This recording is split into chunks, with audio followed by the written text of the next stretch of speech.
Meus irmãos, estamos ainda dentro do contexto da nossa intimidade e comunhão com Deus. E hoje nós vamos tratar aqui de desfrutando da intimidade, dessa intimidade com o Senhor. E esse texto é um texto bem propício, um texto que traz diretamente para este assunto, para este entendimento.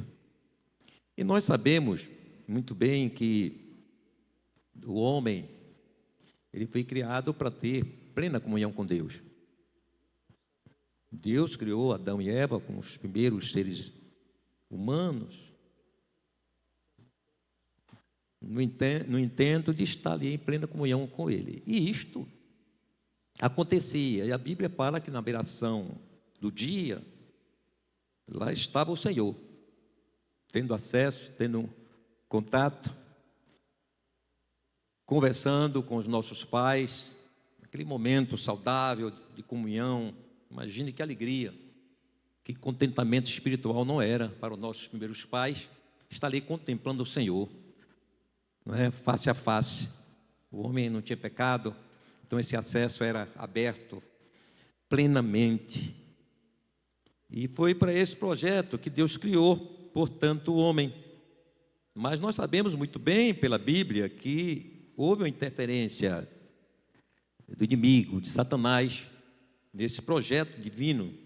É interessante isso, não é? O poder de intromissão que Satanás tem com as coisas de Deus. E ele, portanto, induziu, sabemos isso, está lá no Gênesis 3, do versículo 1 a 6, induziu os nossos primeiros pais a desobedecerem ao Senhor, Deus, e a partir daquele momento, desta desobediência, a Bíblia nos traz, Romanos 3, 23, dizendo e expressando para nós que todos os homens pecaram, obrigado, e que separado, eles estão da glória de Deus. Não pecado, ele afastou o homem da comunhão com Deus, afastou o homem da intimidade com Deus. Mas Deus, já tínhamos falado aqui anteriormente, que houve um contra-ataque de Deus contra Satanás. E esse contra-ataque do Senhor visava justamente restaurar essa intimidade, essa comunhão que fora perdida lá no Jardim do Éden, com o pecado dos nossos primeiros pais. E nós vemos isto em João 3,16,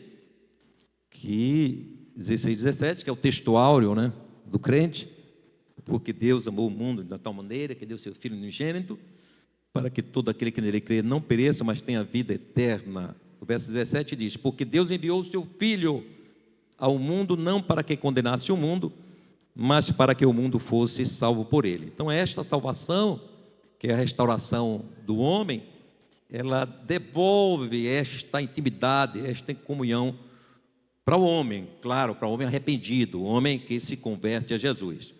E foi interessante que aí a gente vai descendo no contexto bíblico, então observa que foi um contra-ataque duplamente poderoso. Primeiro, porque Jesus, ele vem como Salvador e como sacrifício também, para que o homem fosse resgatado e pudesse ter novamente acesso a Deus, a comunhão com o Senhor. E também aí a gente vê dentro da presciência divina, vemos Jesus elegendo a igreja num resgate também da intimidade com o homem, porque quando o homem se arrepende, aceita Jesus, ele passa, portanto, a estar inserido no contexto da igreja, não é? Ele passa a estar convivendo. Aqui hoje nós estamos na igreja. Igreja, diga-se de passagem, não é uma denominação em si, mas é todos aqueles, como a carta dos Hebreus traz aí também, essa instrução, esse ensinamento, que todos aqueles que têm seus nomes escritos no livro da vida. Então toda a igreja, então os homens que se arrependem, eles formam a igreja. Então no mesmo projeto de Jesus vir como Salvador e como sacrifício, também estava na presciência de Deus o projeto da igreja, como resgate desta comunhão perdida no Jardim do Éden e restaurada na igreja, na convivência da igreja. Então hoje nós estamos aqui na condição de íntimos na comunhão com Deus. E quem sente isso, dá um glória a Jesus. Eu sinto a presença desta comunhão divina, a comunhão de Jesus em nossa vida, a comunhão de Deus, a comunhão do próprio Espírito Santo. E a gente vê essa eleição da igreja em Efésios capítulo 1, verso 4 a 12. É um texto longo, mas vale a pena a gente ler. É culto de doutrina, é culto de consulta, a palavra do Senhor. Como diz, como também nos elegeu nele, antes da fundação do mundo, se puder colocar no telão, para que fôssemos santos e irrepreensíveis diante dele em amor, e nos predestinou para filhos de adoção por Jesus Cristo, para si mesmo, segundo o beneplácito de sua vontade, para louvor da glória de sua graça, pela qual nos fez agradáveis a si no amado, em que temos a redenção pelo seu sangue, a remissão das ofensas, segundo as riquezas da sua graça, que ele fez abundar para conosco em toda sabedoria e prudência, descobrindo-nos o mistério da sua vontade, segundo o seu beneplácito que propusera em seu coração, ou em si mesmo, de tornar a congregar em Cristo, aqui é esse resgate desta intimidade, congregar em Cristo todas as coisas, na dispensação da plenitude dos tempos, tanto as que estão nos céus, como as que estão na terra. Nele digo, em quem também fomos feitos herança, em Jesus, havendo sido predestinados, conforme o propósito daquele que nos faz todas as coisas, segundo o conselho da sua vontade, com o fim de sermos para louvor da sua glória, nós os que primeiro esperamos em Cristo. Então, em Cristo, nós fomos predestinados para filhos de Deus. E a predestinação, não é a predestinação de uma vez salvo para sempre, uma vez salvo, salvo para sempre. Não é do contexto teológico calvinista. Não, aqui é uma eleição porque a Bíblia diz que a vontade de Deus é que todos os homens sejam salvos. Há esta eleição no sentido de destino para o homem que aceita Jesus. Então ele é levado a essa salvação, a esta predestinação. Mas a igreja em si, ela já é predestinada, porque a igreja é formada pelos santos, então ela está predestinada à glória eterna. Então Deus, através de Cristo, ele propiciou a vida eterna aos homens e mulheres arrependidos.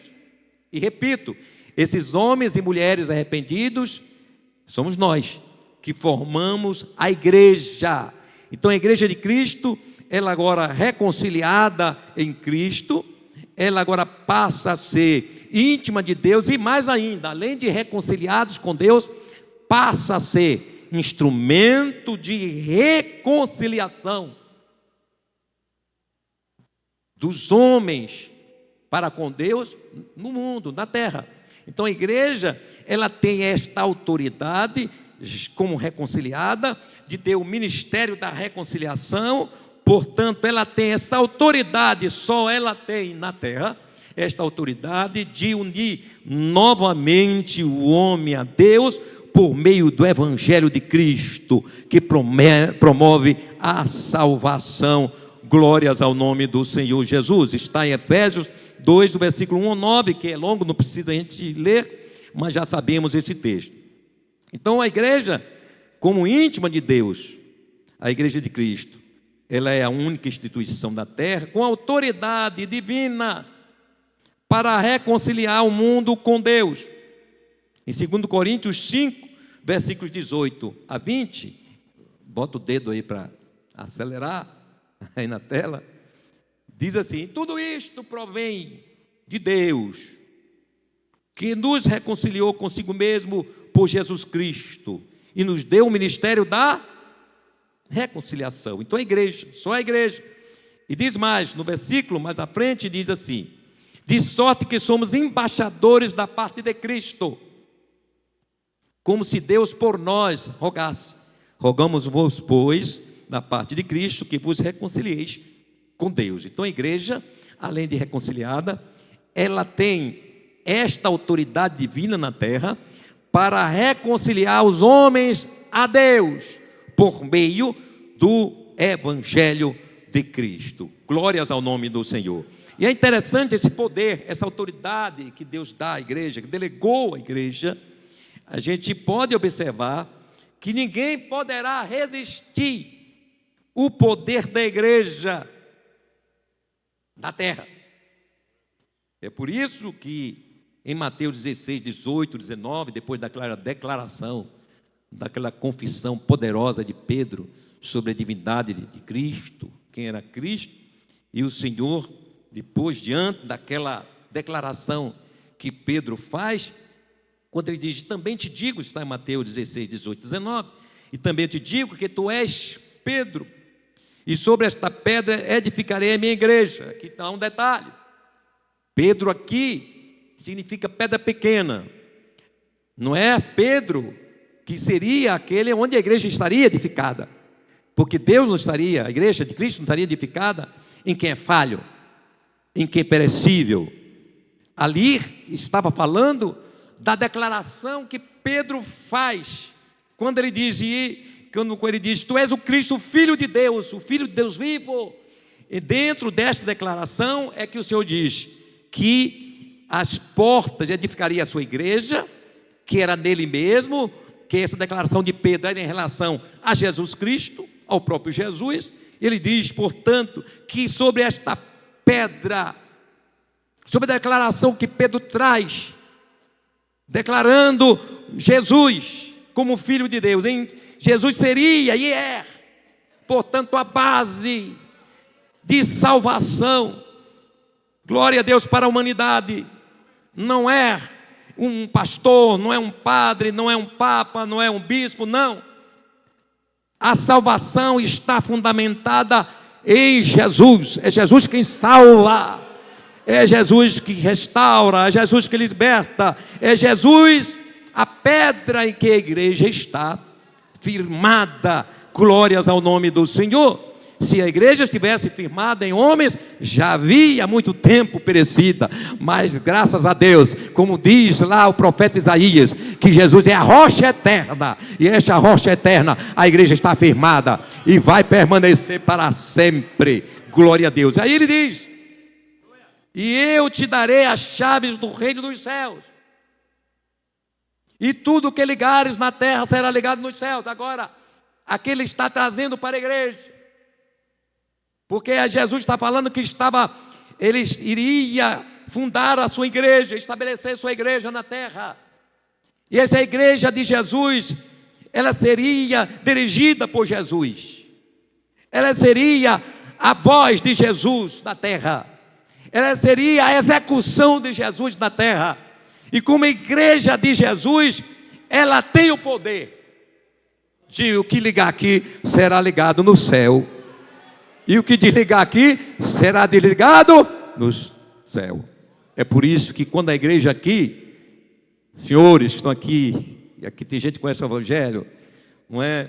Mas ainda não é um seguidor do evangelho. É por isso que quando a igreja prega o evangelho de Jesus, e o pecador se converte a Jesus, a igreja tem autoridade divina de Cristo de dizer que aquela pessoa está salva. Porque aquela pessoa está naquele momento, essa decisão, dizendo que está aceitando a Jesus. A partir daquele momento, através da igreja, aquela vida está sendo ligada no céu. Glórias ao nome do Senhor Jesus. Aí diz, e eu te darei as chaves do reino dos céus, e tudo que ligares na terra será ligado nos céus, e tudo que desligares na terra terá sido desligado dos céus. Aleluia, glórias ao nome do Senhor Jesus. E isso é importante.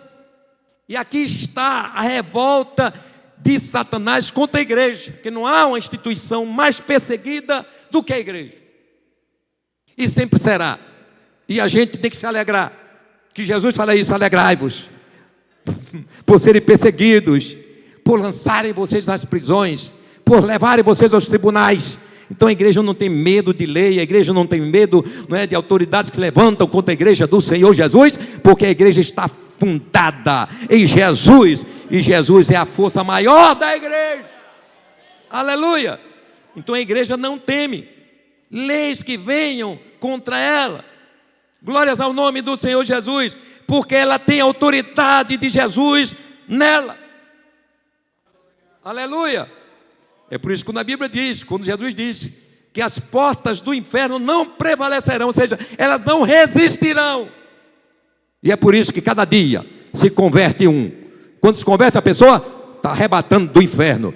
Cada vez que uma pessoa aceita Jesus, Satanás perde e a igreja ganha e os céus comemoram, porque é salvação de Cristo através da igreja.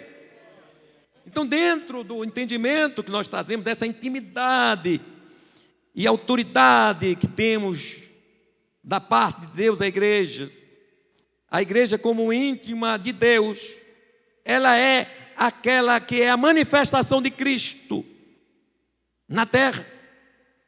O mistério que esteve oculto por todo o Velho Testamento. A igreja, Colossenses 1, verso 26, 27 diz isso. Eu vou beber uma água aqui enquanto o homem do telão aí coloca o texto. Diz assim: o mistério que esteve oculto desde os séculos em todas as gerações, que agora foi manifesto aos seus santos, as quais Deus quis fazer conhecer quais são as riquezas da glória deste mistério entre os gentios, que é Cristo em vós, é a esperança da glória. Então Cristo na igreja é a manifestação da sua própria glória aqui. Então quem mexe na igreja, mexe na glória de Cristo. Quem apoia a igreja, está apoiando a glória de Cristo.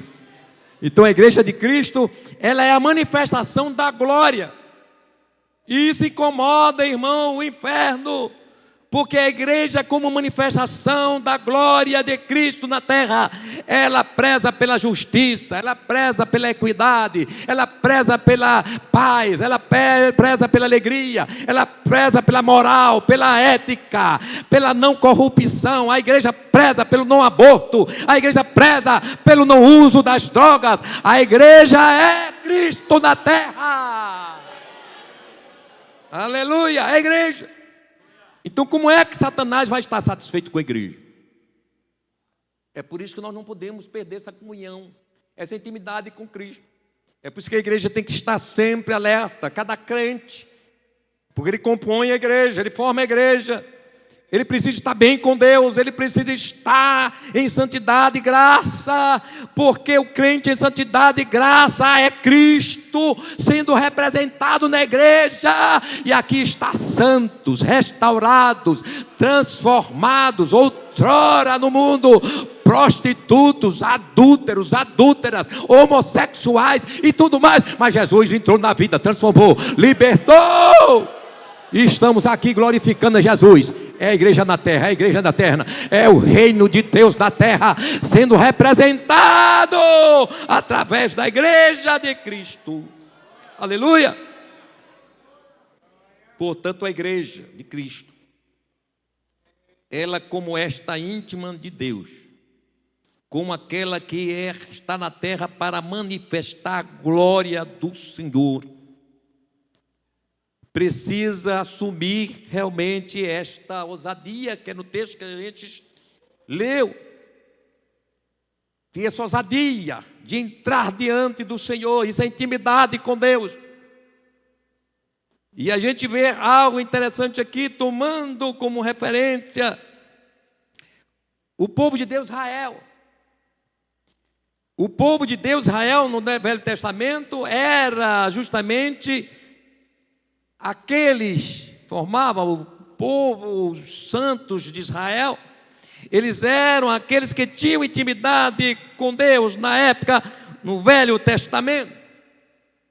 E o povo de Deus, portanto, ele tinha o privilégio de não só manifestar, mas como contemplar a manifestação da glória de Deus.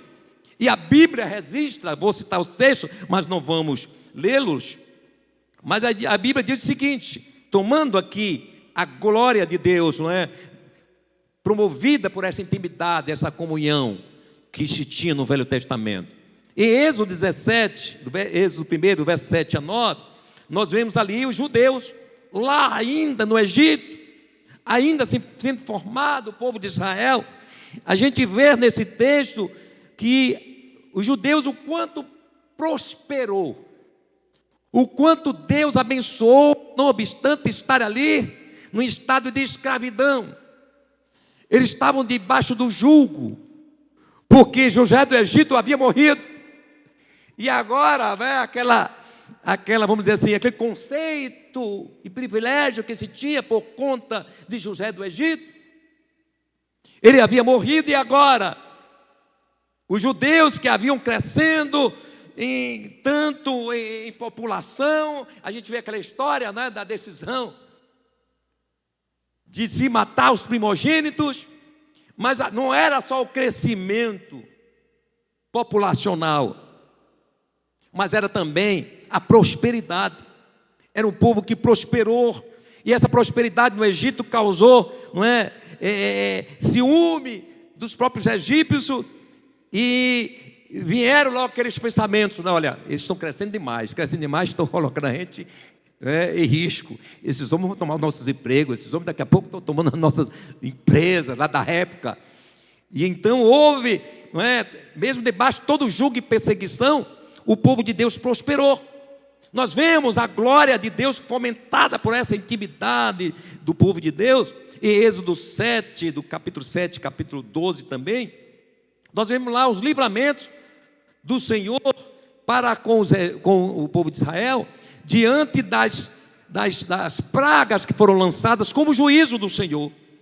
Está do capítulo 7 ao capítulo 12, está registrado ali a manifestação também da glória do Senhor. Era algo que trazia, não só a admiração do povo egípcio, porque eles sofriam as pragas, enquanto os judeus, o povo de Deus, estava sendo protegido, guardado, e nenhuma das pragas atingiu o povo de Deus. E isso chamava a atenção e despertava o ódio daquele povo. Nós vemos a glória do Senhor agora, já saindo da escravidão, na travessia milagrosa do Mar Vermelho. Está em Êxodo 14, do versículo 15 a 31. Nós vemos lá milagrosamente o mar se abrindo, o povo de Deus atravessando a pé enxuto, e depois que o povo já estava pisando lá em terra firme, a Bíblia diz que o mar se fechou e todo o exército e Faraó foram afogados, aleluia, pelas águas do Mar Vermelho. Nós vemos também a glória do Senhor manifestada sobre o seu povo em Êxodo 13, 12. Aonde? Na coluna de nuvem e na coluna de fogo. A nuvem protegendo o povo do sol causticante do deserto, e a coluna de fogo do frio intenso do deserto, como é normal acontecer em terras áridas, em terras secas, desérticas. E a gente vê também, no decorrer da caminhada do povo de Deus, em Êxodo 15, do verso 23 a 27, a gente vê nas águas de mar, as águas amargas que foram transformadas em águas saudáveis, águas doces. Nós vemos também em Êxodo 16 a 18, capítulo 16 a 18, a gente vai ver lá algo poderoso também, Deus operando. Digo em Êxodo 16 a 18 isso, a gente vê no Monte Sinai, o monte fumegando, a glória do Senhor tomando conta da área, e o povo observando Deus presente, a glória de Deus no Monte Sinai. Em Êxodo 40, do verso 34 e 35, a gente vai ver também a glória de Deus no tabernáculo. A nuvem pousava sobre o tabernáculo, a glória, ouviu isso? Glória a Deus. A gente vê também em Êxodo 40, verso 34 a 35, a gente vê algo importante, digo, em Êxodo 32, do verso 2 a 5, e no versículo 21 e 35, a gente vê lá no juízo do bezerro de ouro. Ali a gente vê a glória de Deus sendo manifestada em forma de juízo. A gente vê também em Deuteronômio 2, 32 a 36, Deuteronômio 3, capítulo 3 e capítulo 4, a gente vê também a vitória de Israel sobre o rei dos amorreus, dos amorreus lá de Sion, que era rei de Hesbom, e Og, rei de Bazã, a grande vitória. Nós vemos também, por último, já agora, nas mãos de Josué, a gente vê a glória do Senhor em Josué 3, 15, 16, o rio Jordão sendo aberto, ou seja, suas águas seguras, que vinham das cabeceiras, e a Bíblia diz que as cabeceiras estavam, cheias, era a época de chuva, e o Senhor diz: para aí, Jordão, que aí meu povo vai passar aqui. E o povo de Deus passou, aleluia, e então contemplaram a glória do Senhor. Por que eu trouxe esses exemplos? Porque no Velho Testamento era Israel a manifestação da glória do Senhor, mas neste tempo da igreja, a manifestação é a própria igreja. Ela manifesta a glória do Senhor, é a igreja de Cristo, ela é o novo Israel de Deus no sentido espiritual. Em 1 de Pedro 2,9, ele traz esse entendimento, quando ele diz: mas vós sois, aqui é a igreja, geração eleita, o sacerdócio real, a nação, o que mais? O povo adquirido.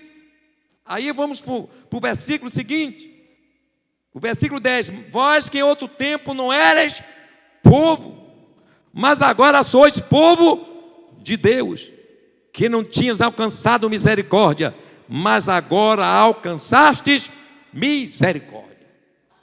Glórias ao nome do Senhor.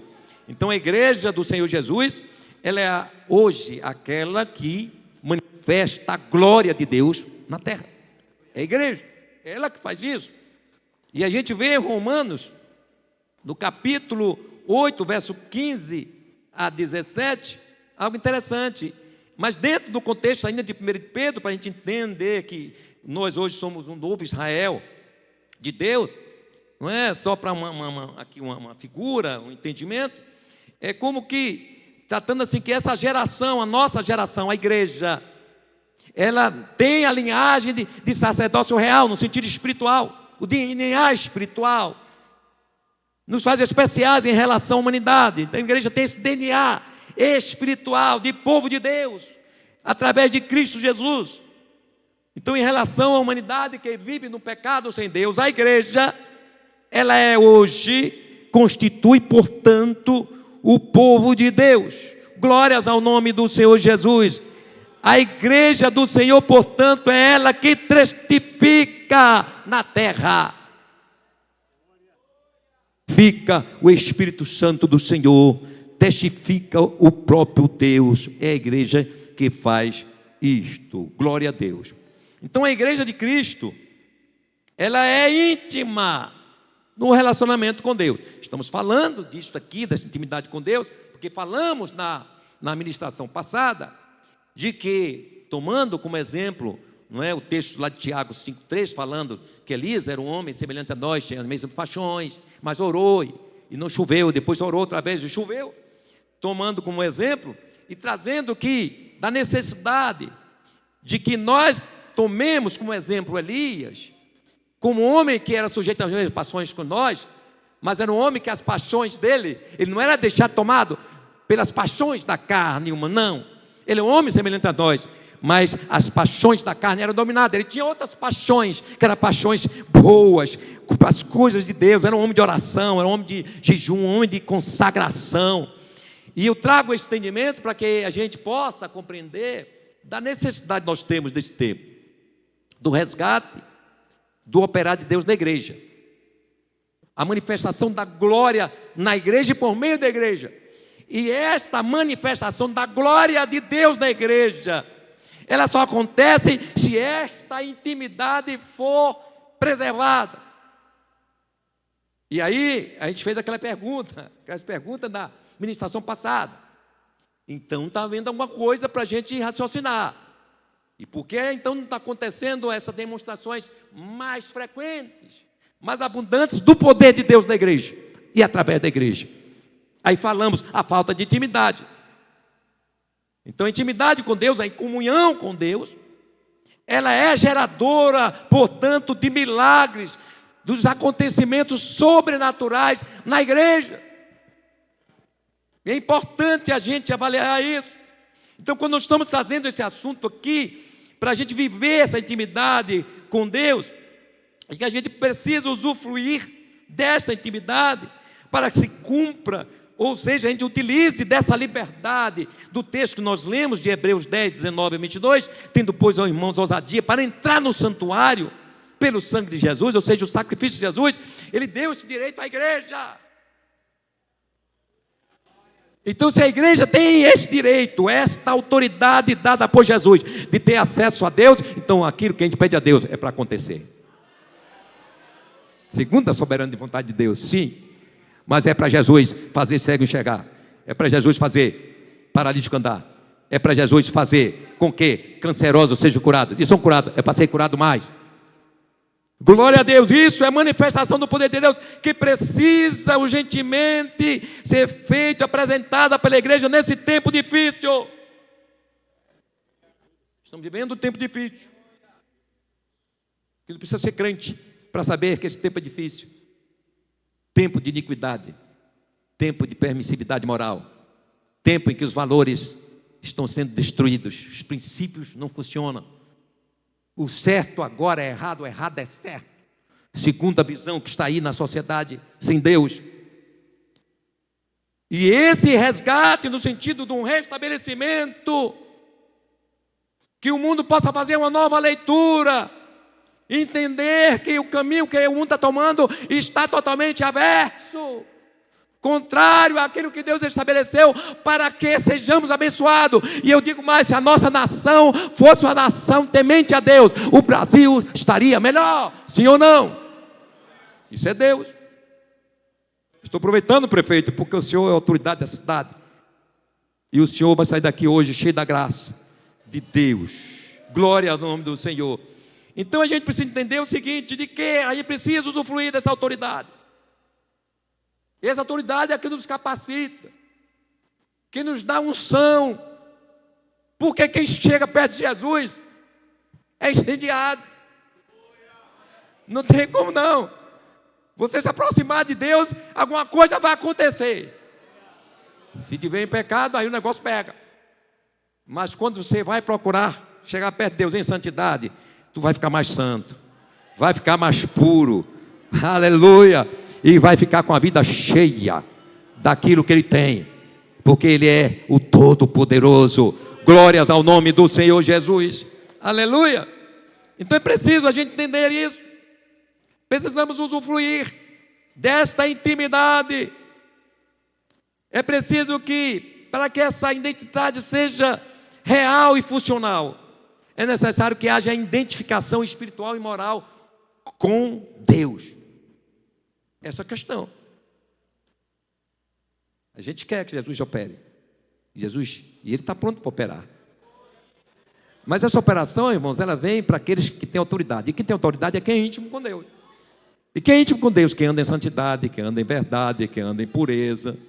Então precisamos trazer nesse momento esse resgate espiritual e moral para que sejamos identificados em Deus. Aí a gente traz a figura, eu sempre estou tocando nessa questão da figura do casamento. Aqui eu exemplifico e faço uma comparação da relação conjugal, que além do amor, um dos pontos que unem um homem a uma mulher é o que eles têm em comum. Tem coisa em comum. Não há unanimidade de vontades e gostos, mas são os diferentes que se unem. Mas tem coisas, não é? A gente se une também pelas coisas que são comuns. Se não houver isso, e se não houver, precisa ter, precisa ver. E a gente encontra esse entendimento, inclusive Amós 3,3 diz: poderão andar, ou seja, porventura andarão dois juntos se não estiverem de acordo? Não. Aí a gente vai para o texto de Jesus, quando Jesus fala, lá em Marcos 10, 7, 8, falando em relação ao divórcio, ele falando também, trazendo que o casamento como algo divino, ele diz: por isso deixará o homem seu pai e sua mãe, e se unirá à sua mulher. Aí diz: e serão os dois uma carne. Essa unidade aqui do casamento, ela não anula os gostos. Tem gostos diferentes, mas os gostos diferentes, eles se convergem para o mesmo gosto. Então o gosto que é do marido passa a ser também da mulher. O da mulher passa a ser do marido. Eu estou usando essa figura para que a gente entenda que para o crente gozar dessa intimidade com Deus, ele precisa ter pontos comuns com Deus. E quais são os pontos comuns que eu tenho com Deus? Deus é santo, eu preciso ser. Deus é puro, eu preciso ser. Deus é verdade, eu preciso ser. E aí vem uma interrogação: será que estamos realmente sendo isto? Será que estamos vivendo essa interação comportamental e de caráter com Deus? E a gente fica pedindo: Jesus derrama poder, Jesus cura, Jesus, e Ele cura mesmo. Mas aí a gente tem que raciocinar: como está essa intimidade com Deus? E a intimidade nossa é medida justamente pelo meu caráter. Quando a gente aceita Jesus, irmão, a gente não deixa de ser homem, não deixa de ser mulher, não. Mas é implantado em nós o caráter de Cristo. E esse caráter de Cristo que é implantado em nós, ele é assegurado pela presença do Espírito Santo que habita em nós. Então o Espírito Santo está ali, olha, aqui é santo. Quando deixa de ser santo, ele vai embora. E aí, a gente precisa fazer avaliação todos os dias. Como é que estamos com o Espírito Santo? Não é? Então, o crente precisa ter esta identificação santa com Deus. Em 1 de Pedro 1, 15 e 16, fazendo menção lá, o que está escrito em Levítico, quando Deus falou para o seu povo, diretamente para Israel, ele diz: como é santo aquele que vos chamou, sede vós também santos em toda a vossa maneira. Não é em algumas coisas, não? Em toda. Então tem que ser santo quando negocio, tem que ser santo quando compro, tem que ser santo quando venho para a igreja, tem que ser santo quando não venho para a igreja, tem que ser santo quando estou lá em casa com minha esposa no meu quarto, tem que ser santa quando vou para a praia, tem que ser santo quando vou para a faculdade, tem que ser santo quando vou para a política, tem que ser santo quando vou em todos os lugares. Em toda a vossa maneira de viver. Então tem que haver essa correlação, irmão, porque às vezes a gente tem uma habilidade muito grande de ser santo em algumas coisas e outras não. Mas o texto diz: em toda vossa maneira. Então não há santidade, né, com espaços. Ou é ou não é. Ou é santo ou não é. Ou é puro ou não é. Não há meio santo. Não há meio puro. Ou é ou não é. E para ter intimidade com Deus, tem que ser santo, tem que ser puro mesmo. Glórias ao nome do Senhor Jesus. E estamos sendo confrontados todo dia, toda hora. Eu posso dizer isso, embora com a presença de pessoas que não sejam do contexto cristão, ou crentes, ou membros da igreja, mas infelizmente estamos hoje demonstrando ao mundo, em muitas situações, que nós temos identificação com Deus. Pastor, eu sempre bato nisso. Só basta ir para o YouTube. Vai para os Instagrams da vida, para ver lá os testemunhos dos crentes. Como é que a gente pode dizer que quer que a glória de Deus manifeste, irmão, na igreja, nesses dias? Aí a igreja começa a perder a autoridade divina, porque ela não está correspondendo com aquilo que ela é. Irmãos, a gente está lançando pérolas aos porcos.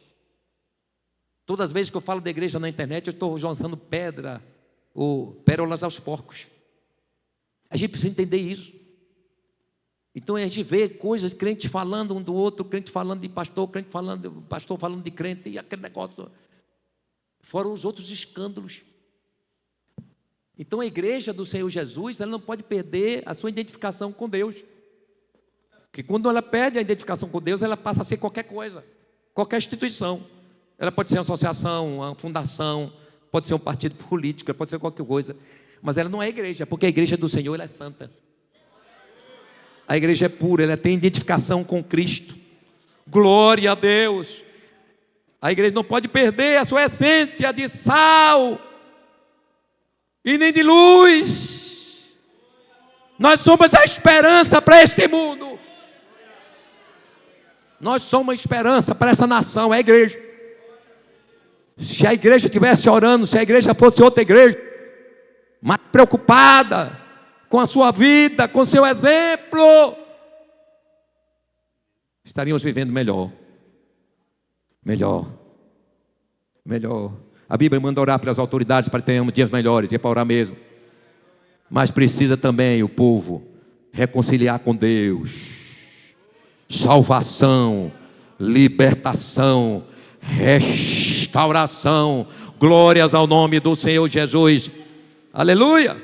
Então a igreja precisa urgentemente voltar ou recuperar. Quando diz igreja, falando de igrejas locais e de crentes que formam a igreja, que possam estar descuidados.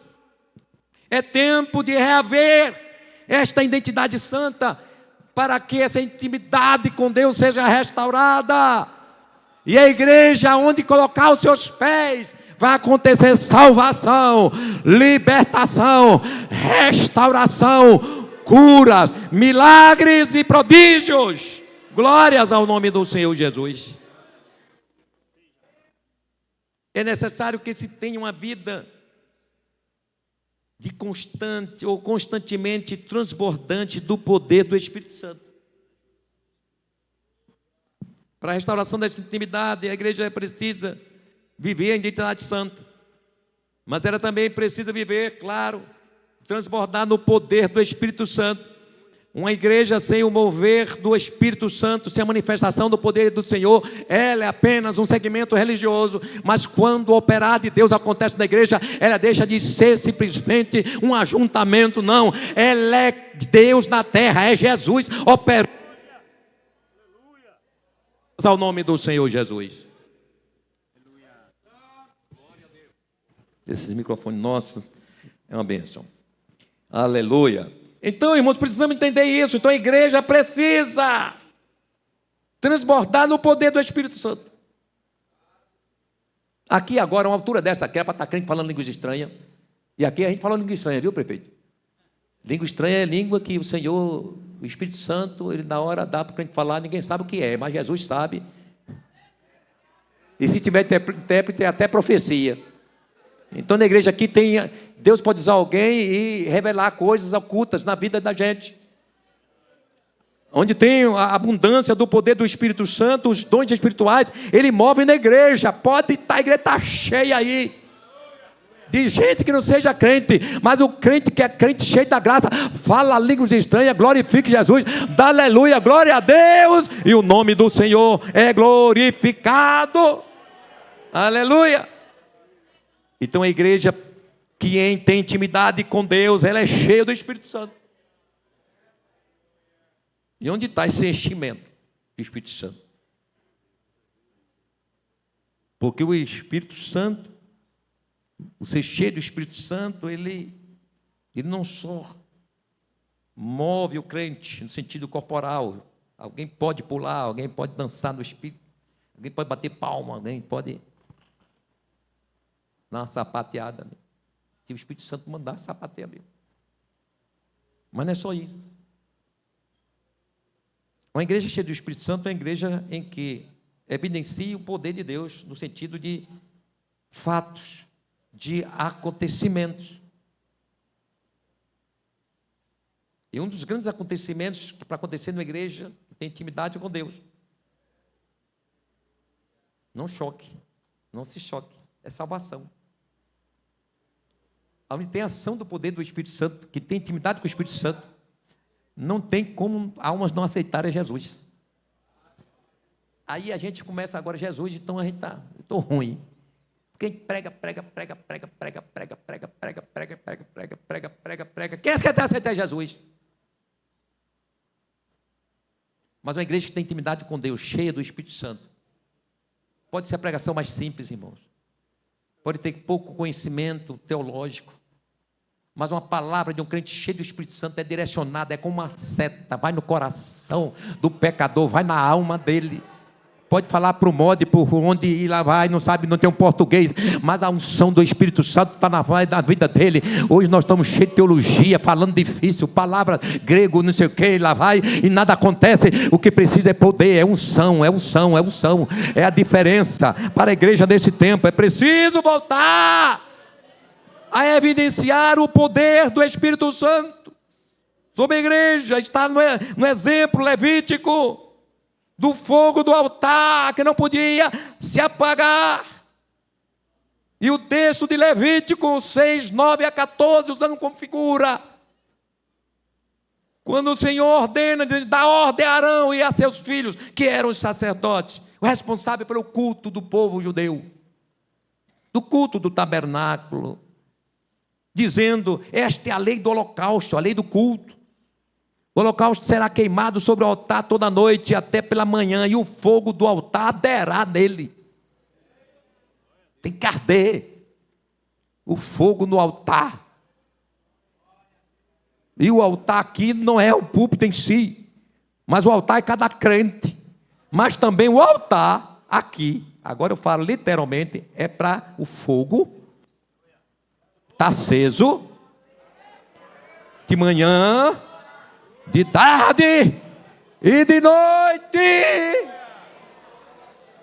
E aí é interessante, era a função do sacerdote manter o fogo aceso. Aí agora pega pra gente que é obreiro. Nós somos os homens do fogo. Nós somos aquele que carrega a igreja com fogo do Espírito Santo. A gente precisa entender isso. Precisa entender isso. É verdade bíblica. Pastor, obreiro, é para ser cheio do Espírito Santo. É para falar línguas estranhas. É para ter dom de profecia. É para ter o dom da fé. Dons de curar. Essa é a igreja que eu conheço. Essa é a igreja que Jesus fundou na terra. É a igreja do poder do Espírito Santo. Glórias ao nome do Senhor Jesus.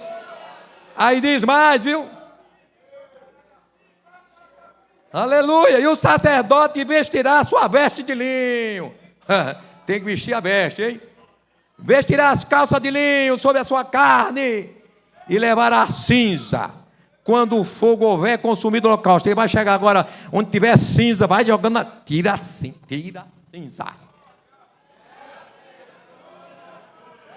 Tira a cinza em nome de Jesus, obreiro. Tem cinza lá? Tira a cinza, sopra em nome de Jesus. Para o fogo voltar. O fogo vai voltar. Mas é preciso soprar as cinzas. As cinzas, Jesus está soprando nesta noite as cinzas, vai ter avivamento no púlpito, vai ter avivamento, aleluia, glórias ao nome do Senhor. Aí ele diz mas o sacerdote acenderá a lenha nele, tem que colocar lenha nova para queimar, lenha nova é a palavra revelada. É a revelação da palavra. Não é aquela mesmice não. É o Espírito Santo mandando falar. E você falando na autoridade do Espírito Santo do Senhor. É a autoridade de Deus. Aleluia. É lenha nova para queimar. Aleluia. E sobre ela porá em ordem. Coloca em ordem, meus queridos. Coloca a ordem no negócio. Vai ter fogo, mas para ter fogo tem que colocar ordem. Ordem no holocausto. Aleluia. E aí ele diz: e o fogo arderá continuamente sobre o altar, e não vai se apagar. A chamazinha está aí debaixo, mas vai ter sopro, o sopro do Espírito, vai ter madeira para queimar, glória a Deus, e vai incendiar. Aleluia. Oh, glórias ao nome do Senhor. Aleluia. Glória a Deus. O fogo que foi aceso no dia de Pentecostes não pode apagar. Não pode. Portanto, é hora da reação da igreja. É hora de reação da igreja. É hora de reação de cada crente. Não se conforme. Você que não é batizado com o Espírito Santo, não se conforme em não ser batizado com o Espírito Santo. E você que está enferrujado aí, que muito tempo não fala em línguas estranhas, nesta noite Jesus vai arrancar esse ferrugem aí. Recebe essa palavra profética. Vai tirar, Jesus vai tirar o ferrugem. Vai ter. Oh, glórias ao nome do Senhor Jesus. Aleluia. É preciso reagir. É hora de buscar o poder de Deus. Hebreus 12, 13 diz: portanto, tornai a levantar as mãos cansadas. O cansaço nesse tempo. Cansado para orar. Cansado para jejuar. Cansados para ler a palavra. Cansados para evangelizar. Mas nesta noite,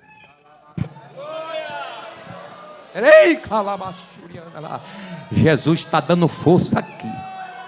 Recebe a força da reação de Deus. Vai ter calabá. Vai ter graça para voltar a oração, voltar ao jejum, voltar a palavra. Oh, glórias ao nome do Senhor. Estamos culpando, irmão, tanta coisa ao poder político. Isso, aquilo, não. A igreja. Se a igreja incendiar, vai incendiar essa nação. Vai incendiar essa nação. Vai incendiar essa nação. Não estamos preocupados com política aqui. Estamos preocupados com a salvação dessa nação. E vai ter salvação. Vai ter salvação de prefeito, vai ter salvação de vereadores, vai ter salvação de governadores, vai ter salvação de presidente da república, vai ter salvação de senadores. E vai ter salvação até no Supremo, viu? E lá está precisando de libertação. E Jesus vai entrar lá. Vai entrar lá. Se a igreja orar, Jesus entra. Oh, glória a Deus. Aleluia. Então a igreja, esse é o modelo da igreja. É o modelo que a igreja permanecia, perseverava na doutrina dos apóstolos, na comunhão e no partir do pão e nas orações. Havia temor na igreja. Aí muitas maravilhas e sinais aconteciam pelos apóstolos. E todos que criam estavam juntos e tinham tudo em comum, unidade. E vendiam suas propriedades, fraternidade e bens, e repartiam com todos, segundo a cada um havia de mistério. E perseveravam unânimes todos os dias, aonde? Aqui a gente tem culto que dia? Terça. Quarta, evangelização. Quinta, culto doutrina. Domingo pela manhã, sexta pela a oração. Domingo de manhã e à noite. Lá era todos os dias. Aqui tem crente do migueiro. O crente do domingo, da noite, e o crente ceeiro, que é o crente da ceia. Aí diz, a igreja poderosa, a igreja que tem intimidade com Deus, não é que os irmãos não tinham que fazer, não. Tinham que fazer. Mas eles perseveravam, não só no templo. Eles ainda tinha culto em casa. Eles vinham para o culto, mas cozinhavam, cuidavam dos filhos, cuidava de marido ruim, de marido bom. O marido cuidava de mulher ruim também, que tem mulher que é terrível, que a Bíblia diz que é igual, pior do que goteira dentro de casa. Mas o trabalho... Tinha culto todo dia. E aqui não, irmão, a gente vem, aquele cansaço. Meu Deus. Um culto com um monte de doutrina aqui, parece que era lotado, irmão. Uma igreja que tem intimidade com Deus estava lotada. Aí a gente quer que as coisas aconteçam, não vai acontecer. Que Deus gosta de verdade. Eu estou encerrando. Senão o prefeito não vem mais nunca aqui. Então essa é a hora da reação da igreja, é hora de acordar da negligência espiritual. É hora de decidir, irmãos, sair de cima do muro, deixar, ou é crente ou não é. Ou é quente ou é.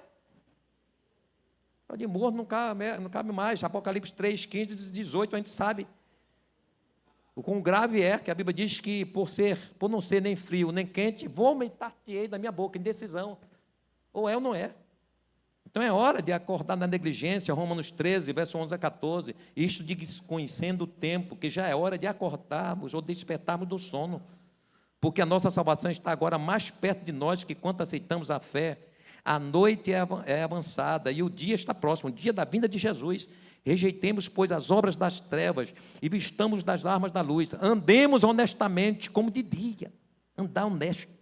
Não em glutonarias, olha, cachaceiros, nem bebedeiras, nem desonestidades, nem dissoluções, nem contendas, inveja, mas revestivos do Senhor Jesus, e não tenhais cuidado da carne e suas concupiscências. É o remédio da igreja. É hora de buscar as coisas celestiais, Colossenses 3, 1 a 5. Portanto, se já ressuscitados com Cristo, buscar as coisas que são as coisas celestiais, estão preocupados aqui, tem que estudar, o filho tem que estudar, a gente tem que estudar, a gente tem que trabalhar, glória a Deus, tem mesmo, senão a gente não vai sobreviver, mas a gente não pode perder o foco do céu. Há tempo para tudo na vida, Eclesiastes 3, há tempo para todo propósito, que Deus estabeleceu para a vida de todo ser humano. Então ninguém pode dizer, não tem tempo de ir para a igreja, estou cansado, não, minha vida está cheia, vai encher mais se você não vier para a igreja. Se você não servir mais Jesus, vai atarefar mais as coisas ainda.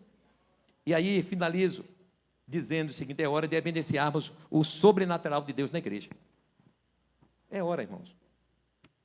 Aí ele diz, Paulo, 1 Coríntios 12, 31, encerrando agora, portanto, procurai com zelo os melhores dons, e eu vos mostrarei um caminho mais excelente.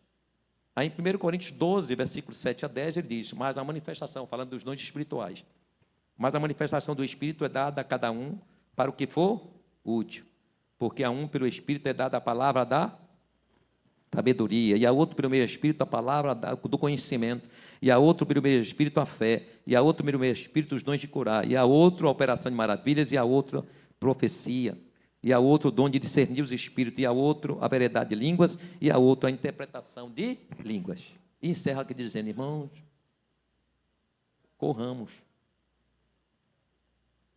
O negócio é sério. Ou a igreja corre para resgatar essa intimidade com Deus, ou então, eu não sei o que vai acontecer. Com igrejas locais, a igreja de Cristo está viva, mas igrejas locais podem sucumbir. Eu estava lembrando hoje a história da igreja da Coreia.